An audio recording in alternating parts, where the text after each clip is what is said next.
اللهم إني أسألك علما نافعا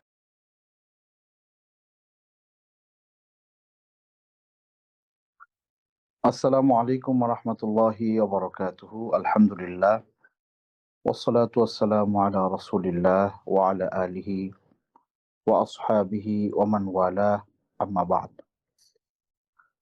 মহান আল্লাহ সুবহানাহু ওয়া তাআলার শুকরিয়া আদায় করছি যে আল্লাহ সুবহানাহু ওয়া তাআলা আমাদেরকে আজকের এই দার্সে উপস্থিত হওয়ার তৌফিক দিয়েছেন। আলহামদুলিল্লাহ।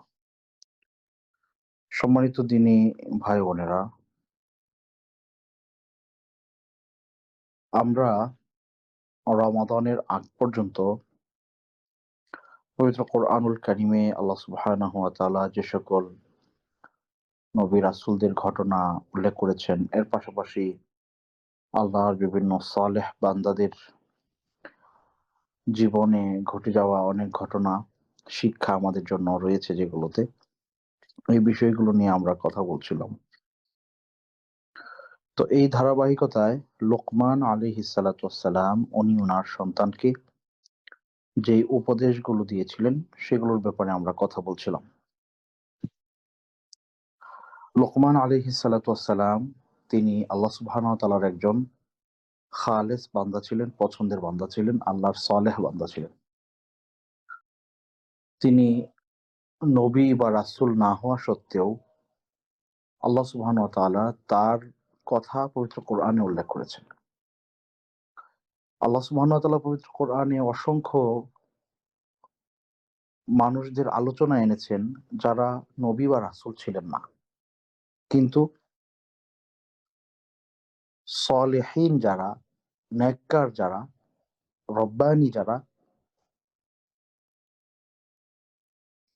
তাদেরকে আল্লাহ সুবহানাহু ওয়া তাআলা উদ্বুদ্ধ করার জন্য, পরবর্তী মানুষেরা যারা দুনিয়াতে আসবে তাদেরকে আরো বেশি ইন্সপায়ার্ড করার জন্য আল্লাহ সুবহানাহু ওয়া তাআলা শুধু নবী রাসূলদের আলোচনায় কোরআনে আনেন নাই, বরং আল্লাহর সালেহ বান্দা-বান্দীদের কথাও কোরআনে উল্লেখ করেছেন। তাদের ইতিহাস আমাদের সামনে তুলে ধরেছেন। তাদের চমৎকার কাজগুলো আমাদের সামনে উপস্থাপন করেছেন। যাতে করে আমরা এই কথা চিন্তা না করি যে, ওনারা তো নবী রাসূল ছিলেন। ওনারা এমন কাজ করেছেন, আমরা হয়তো সেটা পারব না। তো আল্লাহ সুবহানাহু ওয়া তাআলা তার সলেহ বান্দাদের বহু দৃষ্টান্ত কোরআনে, হাদিসে আল্লাহ সুবহানাহু ওয়া তাআলা তার রাসূল আমাদেরকে জানিয়েছেন। যাতে করে আমরা নিজেরাও উদ্বুদ্ধ হতে পারি। আমরা যেন পিছিয়ে না থাকি যে, না, উনারা তো নবী রাসূল ছিলেন। আমরা তো আর এত কিছু করতে পারব না। না, আমাদের পক্ষেও অনেক কিছু করা সম্ভব। আমরাও আল্লাহর সলেহ বান্দাদের কাতারে শামিল হতে পারি। এবং একটা দোয়া আছে, যেই দোয়াতে আমরা বলি যে, আল্লাহ আপনি আমাদেরকে মা'আন নাবিয়্যিন, কিয়ামতের দিন নবীদের সাথে রাখেন। ওয়াস-সিদ্দীকিন, সিদ্দিকদের সাথে রাখেন। ওয়াস-সালিহিন, আল্লাহর সলেহ বান্দাদের কাতারে আমাদেরকে রাখেন। তো নবীগণ, সিদ্দিকগণ, শাহিদগণ এবং সালেহ বান্দারা, তারা কিয়ামতের দিন একসাথে অবস্থান করবে। তারা সবাই মিলে একটা গোষ্ঠী হয়ে যাবে। হ্যাঁ, নবীদের মর্যাদা নবীদের জায়গায় থাকবে, শুহাদাদের মর্যাদা শুহাদাদের জায়গায় থাকবে, সলেহিনদের মর্যাদা সলিহিনদের জায়গায় থাকবে। কিন্তু তারা একজন আরেকজনের কাছাকাছি অবস্থান করবেন। তো আল্লাহ সুবহানাহু ওয়া তাআলা আমাদেরকে তার সলেহ বান্দাদের যেই আমল, ইখলাস, যে স্যাক্রিফাইস, ত্যাগ, নসিহা, সেগুলো আমাদের অন্তরে ধারণ করে আমাদের জীবনে বাস্তবায়ন যদি আমরা করতে পারি, তাহলে পরে কিয়ামতের দিন আমরা নবীদের সাথে, সালেহদের সাথে, সালেহিন যারা তাদের সাথে, সিদ্দিকদের সাথে, শুহাদাদের সাথে আমরাও ওই কাতারে শামিল হওয়ার সম্ভাবনা আছে। সুযোগ আছে। আপনি আমি চাইলে সেটা কাজে লাগাতে পারি। তো লোকমান আলাইহিস সালাতু ওয়াসসালাম উনি যেই নাসিহাগুলো উনি উনার সন্তানকে করেছিলেন, আমরা আলোচনা শুরু করেছিলাম। শুরুতেই তিনি আল্লাহ সুবহানাহু ওয়া তাআলার সাথে শিরিক করার ব্যাপারে তার সন্তানকে হুঁশিয়ার করেছিলেন যে, "ইয়া বুনাইয়া লা তুশরিক বিল্লাহ, ইন্না শিরকা লা যুলমুন আযীম।" নিঃসন্দেহে শিরক হচ্ছে সবচেয়ে বড় জুলম। এই ব্যাপারে আল্লাহ সুবহানাহু ওয়া তাআলার হকের ব্যাপারে তিনি তার সন্তানকে নাসিহা করেছেন যে, "আল্লাহর হকের ব্যাপারে তুমি সতর্ক হও। আল্লাহর অধিকার অন্য কাউকে দিয়ে দিও না।" আল্লাহ সুবহানাহু ওয়া তাআলার হক আদায়ের পরপরই উনি ওনার সন্তানকে যেই নাসিহা পেশ করেছেন তা হচ্ছে বাবা এবং মায়ের হক আদায়ের ব্যাপারে আন্তরিক হওয়া। ওয়াসাইনাল ইনসানা বিওয়ালিদাইহি হামালাতহু উম্মুহু ওয়াহনান আলা ওয়াহন। আল্লাহ সুবহানাহু ওয়া তাআলা কোরআনে বলছেন, আর সেই নসিহা আমরা করেছি মানুষদেরকে, যাতে করে তারা তাদের বাবা এবং মায়ের ব্যাপারে সদাচরণ করে। তাহলে আল্লাহর হক যে তার সাথে কাউকে শরীক না করা, একমাত্র তার ইবাদত করা, এরপরে বান্দার হকদের মধ্যে বাবা মায়ের প্রতি সদাচরণ করা। তারপরে তিনি তার সন্তানকে সলাতের ব্যাপারে আদেশ করেছেন, ইয়া বুনাইয়া আকিমিস সলাহ। সলাতের ব্যাপারে আদেশ করেছেন। নিঃসন্দেহে সলাত আল্লাহর হক। এই পাওনা আল্লাহ সুবহানাহু ওয়া তাআলা আপনার কাছে পায়, আপনাকে এই ব্যাপারে জিজ্ঞাসিত করবে। আপনি জিজ্ঞাসিত হবেন। সলাতের ব্যাপারে আমরা এগুলো নিয়ে কথা বলেছিলাম আগে। এরপরে তিনি তার সন্তানকে ওয়া'মুর বিল মা'রুফি ওয়ানহা আনিল মুনকার, সৎ কাজের আদেশ এবং অসৎ কাজ থেকে নিষেধ করতে উদ্বুদ্ধ করেছেন এবং নাসিহা করেছেন যে তুমি সৎ কাজের আদেশ করবে এবং মন্দ কাজ থেকে মানুষকে বারণ করবে। সৎ কাজের আদেশ এবং মন্দ কাজের নিষেধের ব্যাপারে ইসলামী শরিয়ার একটা মূলনীতি এই যে, আল্লাহ রাসূল সাল্লাল্লাহু আলাইহি ওয়াসাল্লাম বলেছেন, মান রাআ মিনকুম মুনকারা ফালইয়ুগাইয়িরহু বিয়াদিহি। তোমাদের কেউ যখন মন্দ কিছু দেখবে তখন সে সেটা তার হাতে প্রতিহত করবে। ফাইল্লাম তাস্তাতি ফাইল্লাম ইয়াস্তাতি, সে যদি সেটা করতে না পারে, ফাবিলিসানিহি, তাহলে মুখে বলবে যে এটা বন্ধ রাখো। আর তাও যদি করতে না পারে, সে সামর্থ্য তার নাই, বলার মতো শক্তি সামর্থ্য তার নাই, বা বললেও কোনো কাজ হবে না, সেক্ষেত্রে কি করণীয়? তাহলে অন্তর দিয়ে সেটাকে ঘৃণা করতে হবে। ওয়াযালিকা আদআফুল ঈমান, এবং এটা হচ্ছে ঈমানের সর্বনিম্ন অবস্থা যে আপনি অন্তর দিয়ে এই মন্দ কাজটাকে মন্দ বলে জানবেন। আমাদের সমাজে বর্তমান সময়ে এমন একটা প্রজন্ম তৈরি হচ্ছে বা হয়ে গেছে, এবং তারা তাদের সন্তানদেরকে বা আমাদের সন্তানদেরকে এমন একটা প্রজন্ম হিসেবে গড়ে তুলতে চায় যে যারা গুনাহকে গুনাহ মনে করবে না, পাপকে পাপ মনে করবে না। ইসলামের হালাল এবং হারামের পর্দা তাদের চোখ থেকে উঠিয়ে দেয়া হবে। এমন অনেক বিষয় আছে আমাদের দেশে। আমাদের সন্তানেরা স্কুলে পড়ে, কলেজে পড়ে, তারা এমন পরিবেশে, এমন সামাজিকতায় বড় হয়েছে বা এমন প্রতিষ্ঠানে পড়াশোনা করে দীক্ষিত হয়েছে, বড় হয়েছে, যে ইসলামের শরিয়াতে যে হালাল এবং হারাম বলে একটা বিষয় আছে, সেটা তাদের কাছে স্পষ্ট না। এবং এই মানুষদের সংখ্যা কিন্তু কম না। আপনি যদি একটু খেয়াল করেন, বাংলাদেশ যারা চালায়, যে শ্রেণীটা বাংলাদেশ পরিচালনা করছে, চালাচ্ছে, তারা, তাদের সন্তানেরা, বাংলাদেশে যে সকল আমলারা আছে যারা বাংলাদেশ চালায়, বাংলাদেশে যে মিডিয়াগুলো আছে যারা সেই মিডিয়াগুলোতে কাজ করে, মিডিয়াগুলো পরিচালনা করে, বাংলাদেশে যে সকল মানুষেরা বড় বড় শিল্পপতি, যারা আসলে দেশের মূল চালিকা শক্তি, এই মানুষগুলোর দিকে যদি আপনি তাকান, তাহলে দেখতে পাবেন তারা এমনভাবে বড় হয় যে তাদের কাছে ইসলামের হালাল এবং হারাম সুস্পষ্ট না। হ্যাঁ, ওইটা জানে যে মদ খাওয়া হারাম, ইসলামে হারাম, মদ খাওয়া হারাম, জেনা ব্যভিচার করা হারাম, এগুলো জানে। বড় দাগে মোটা দাগে যে বিষয়গুলো আছে এগুলো মানে ইসলামে হারাম বা তার নিজের কাছেও নৈতিকভাবে এই জিনিসটা অপছন্দ বা এটা মানে ভালো কিছু না, এটা তারা মানে।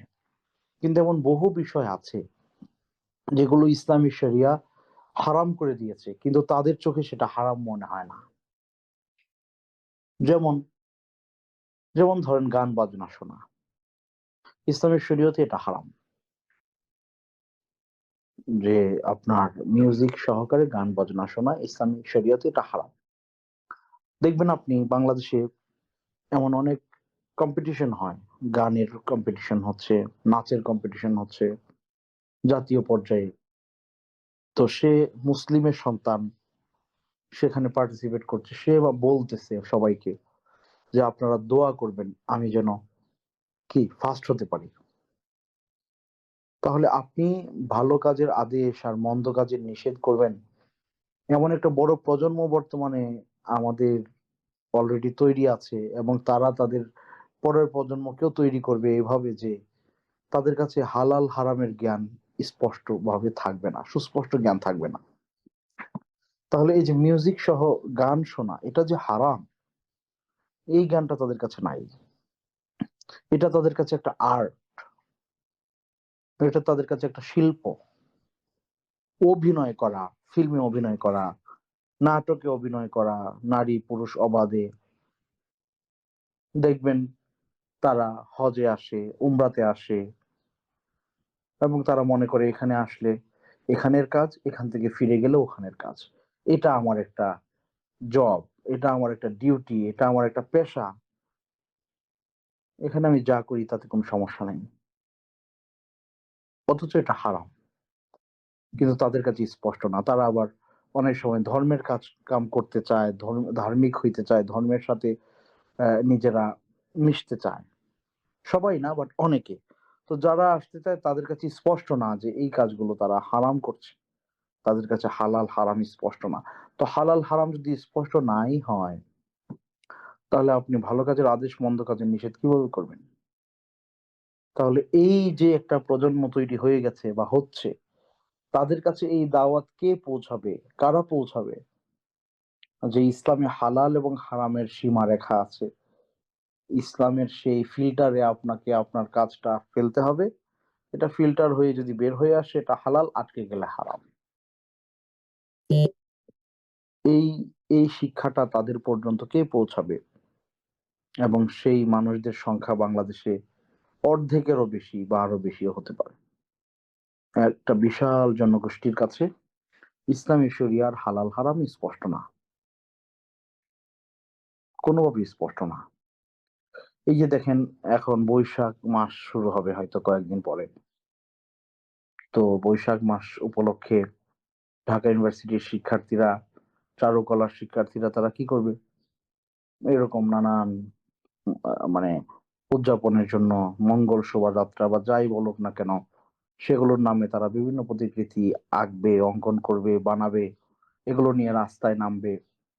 এবং ওইটা তো ইউনিভার্সিটিতে একটা ফ্যাকাল্টি খোলা আছে, চারুকলা, চারুশিল্প। তো রাষ্ট্রীয়ভাবে যদি একটা জিনিসকে এভাবে প্যাট্রোনাইজ করা হয়, যেটা ইসলামী শরীয়তে সুস্পষ্ট হারাম, সেটাকে মানুষ হালাল তো মনে করাটা স্বাভাবিক এবং তারা এটাকে হালালই মনে করছে, অথচ এটা সুস্পষ্ট হারাম।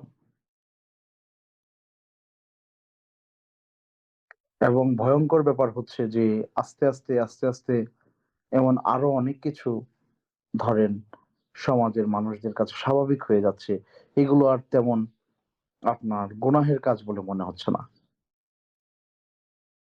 সহশিক্ষা আমাদের দেশে অবাধে চলছে, মাদ্রাসাগুলোতেও সহশিক্ষা আছে। সো এই সহশিক্ষা যেখানে অবাধ নারী পুরুষের চলাফেরার সুযোগ তৈরি করে দেয়, এটা ইসলামী শরীয়তে হালাল হইতে পারে না। কিন্তু এটাকে আমরা যারা পড়ে মাদ্রাসায়ও যারা পড়ে এভাবে হালাল ওইভাবে হারাম মনে করে না কিন্তু। তো এই জন্যে ভালো কাজের আদেশ এবং মন্দ কাজের নিষেধ, এটা খুব মানে ব্যাপক একটা বিষয়। ইসলামী শরিয়ার চোখে কোন কাজটা হালাল, কোন কাজটা হারাম। আপনার চর্মচোখ দিয়ে অনেক কাজ আপেক্ষিকভাবে আপনি বিচার নাও করতে পারেন, আপনার কাছে এটা ভালো মনে হতে পারে, কিন্তু আপনি কখন সেটা হালাল না হারাম বুঝবেন? যখন আপনি শরীয়তের ফিল্টারে ওই আমলটাকে রাখবেন, রাখার পরে কোরআন সুন্নাহর উপরে সেটার সে কোরআন সুন্নাহ দিয়ে সেটাকে মাপা হবে। যদি সেটা ফিল্টার হয়ে বের হয়ে আসে হালাল, না আটকে গেলে হারাম। তো এই ব্যাপারটা খুবই ইম্পর্টেন্ট যে আপনি আপনার নিজেকে, আপনার সন্তানদেরকে এই বোধটা দান করবেন যে ভালো কাজের আদেশ এবং মন্দ কাজের নিষেধ এটি ইসলামী শরিয়ার খুব গুরুত্বপূর্ণ একটা বিষয়।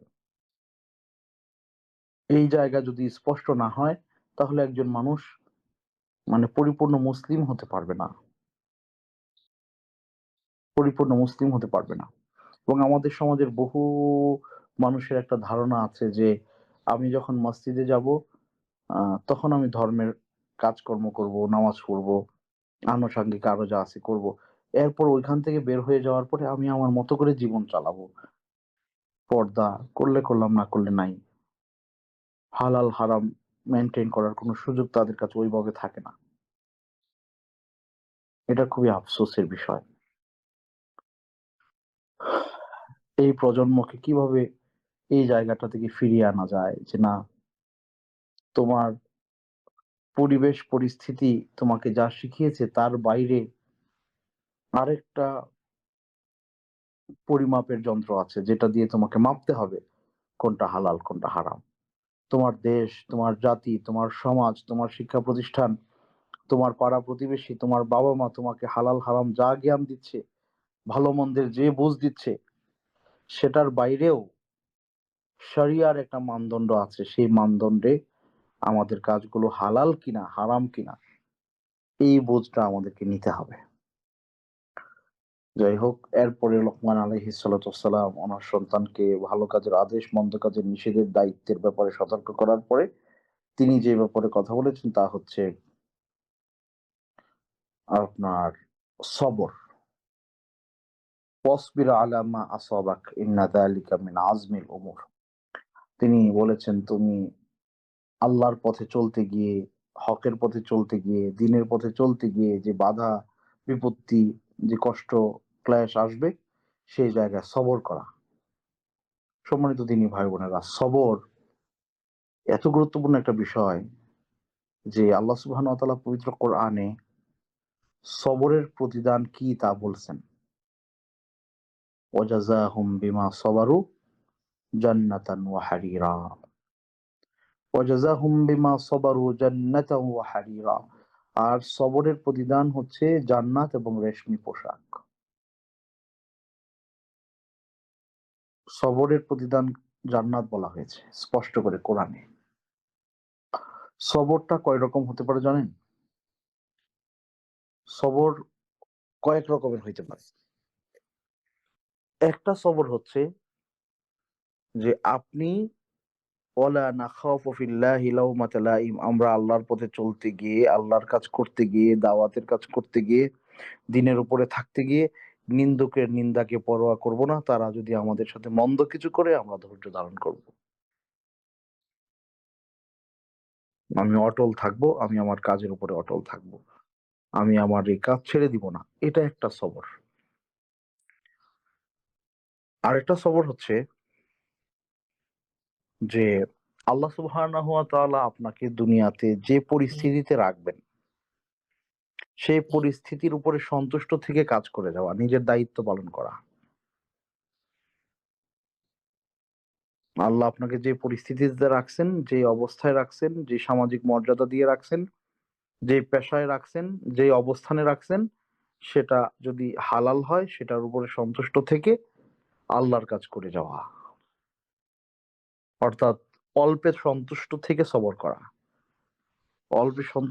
অল্পে সন্তুষ্ট থেকে নিজেকে ধৈর্যশীলদের কাতারে সামিল করা। এটা একটা সবর।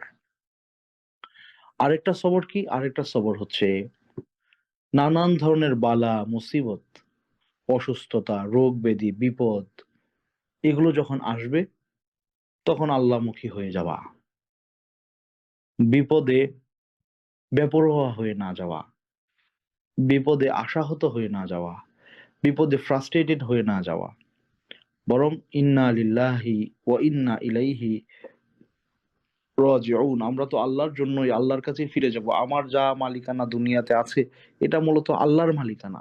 সো উনার মালিকানা উনি নিয়ে যাচ্ছে, আমার কষ্টের কারণ কি?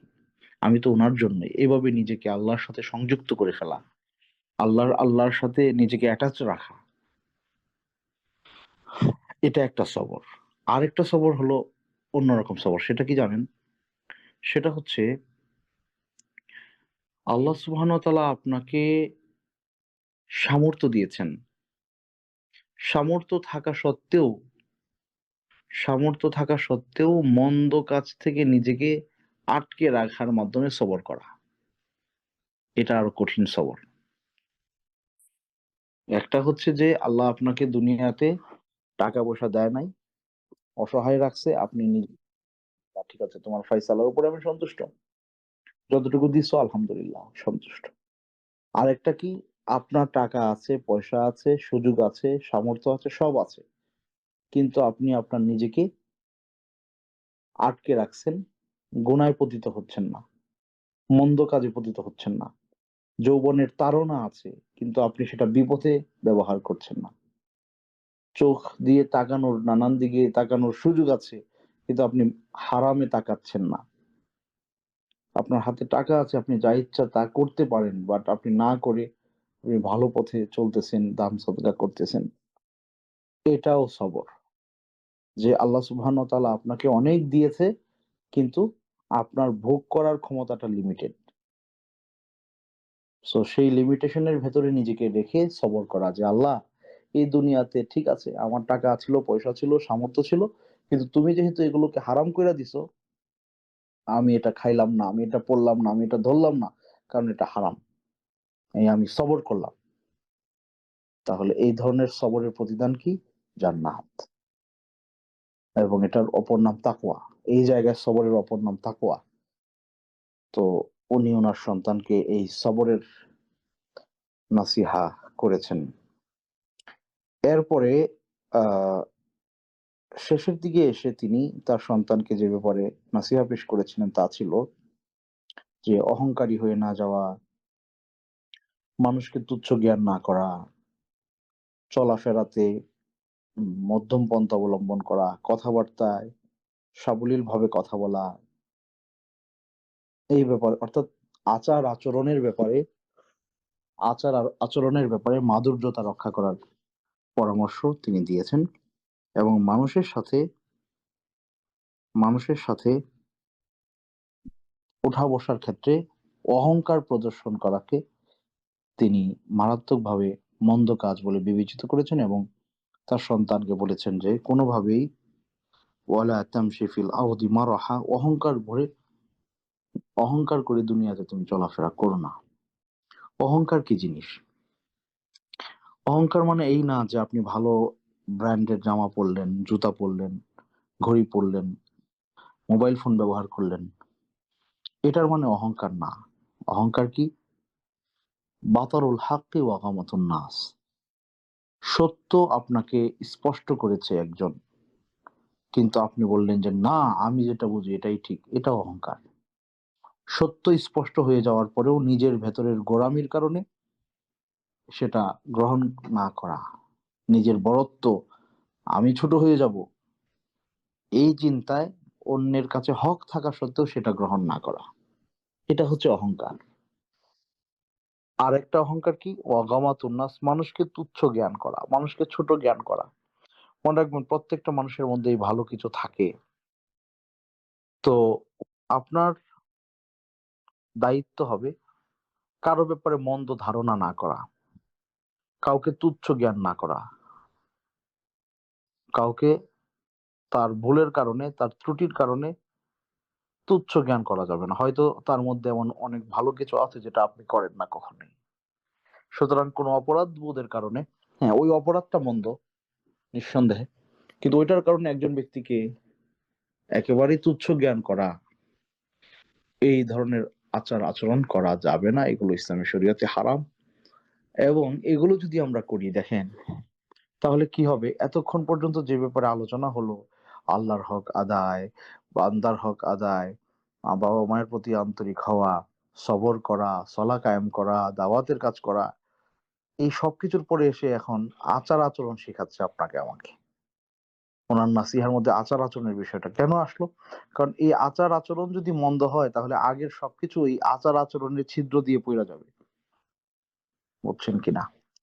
এবং হাদিসও তাই বলে। মুফলিসের যে হাদিস সেখানে তাই বোঝা যায় যে ওয়ায়াতি ক্বাদ শাতামা হাযা ওয়া আকালা মালা হাযা ওয়া সাফাকা দামা হাযা, যে কিয়ামতের দিন এক ব্যক্তি বিশাল সওয়াবের পাহাড় নিয়ে হাজির হবে, আরো হাজির হবে। তার আচরণের কারণে মানুষকে কষ্ট দিয়েছিলেন। তখন এই কষ্ট পাওয়া ব্যক্তিরা এসে তার সওয়াবগুলো নিতে, নিতে এক পর্যায়ে এসে ব্ল্যাংক হয়ে যাবে, একবারে খালি হয়ে যাবে। তো এইজন্য এটা খুবই ইম্পোর্টেন্ট বিষয় যে আপনি আল্লাহর হক আদায় করবেন, ভালো, ভালো কাজ করবেন, ইবাদত বন্দেগীতে নিজেকে ব্যস্ত রাখবেন। কিন্তু আচরণ আপনি ঠিক করবেন না, তা হতে পারে না। একজন মুমিন কখনো অহংকারী হতে পারে না। একজন মুমিন কখনো অশ্লীল ভাষী হইতে পারে না।